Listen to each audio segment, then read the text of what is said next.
أعوذ بالله من الشيطان الرجيم. بسم الله الرحمن الرحيم.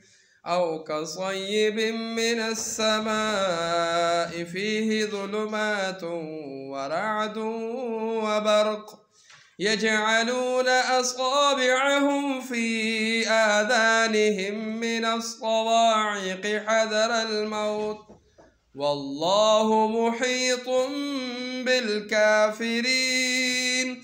يكاد البرق يخطف أبصارهم كلما أضاء لهم مشوا فيه وإذا أظلم عليهم قاموا ولو شاء الله لذهب بسمعهم وأبصارهم إن الله على كل شيء قدير.